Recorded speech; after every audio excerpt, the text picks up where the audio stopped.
எங்கள் வீட்டுக்கு, அதாவது எங்கள் வீட்டோட பார்க்கிங்கில் ஒரு ஆமை வந்துருச்சு.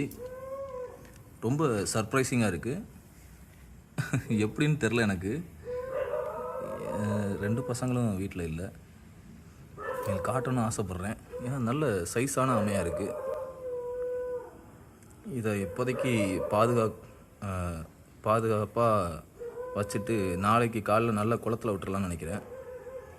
ஊர்லேருந்து எப்போ என் பசங்க வருவாங்கன்னு தெரியலையே. வந்தாங்கன்னா கண்டிப்பாக அதை காட்டணும். இது ஆமை தான். எப்படி இங்கே வந்துச்சு பாருங்க. கடிச்சிட போகுது. ஆமையோட பல்லு ரொம்ப ஷார்ப்பாக இருக்கும்.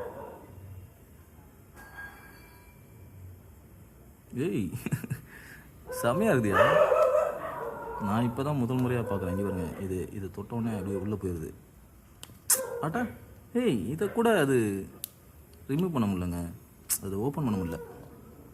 பர்ஃபெக்டாக இருக்குது. நல்ல ஒரு இயற்கை அமைப்பு.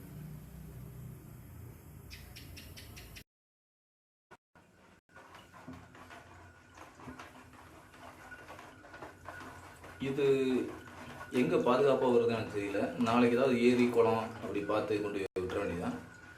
இப்போதைக்கு சேஃப்டி அங்கேயே இருக்கட்டும். நாளை காலையில் நல்ல ஏரியோ குளமாக பார்த்து விட்டுடலாம்.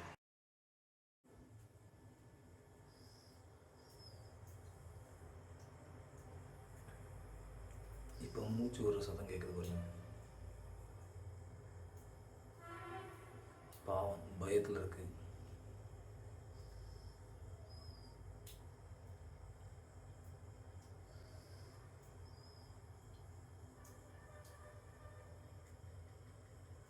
என்ன பார்க்குது.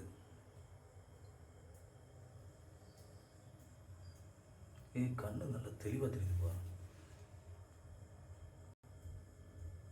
இப்போவே கொண்டு போய் இது குளத்தில் விட்டுற வேண்டியதான். வேறு வழி கிடையாது. ஆமையை ஒரு பக்கெட்டில் எடுத்தாச்சு. ஸ்ட்ரைட்டாக நம்ம குளத்துக்கு போகிறோம்.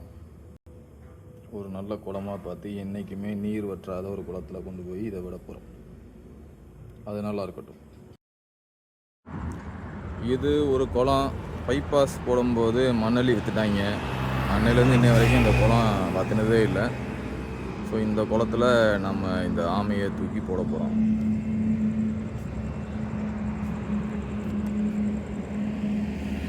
கடிச்சு வச்சிருப்போம். ஓகே, நல்ல பெரிய ஆமையாக தான் இருக்குது. ஆண்டவரே ஏசப்பா, விழுந்துருச்சுடா. ஓகே.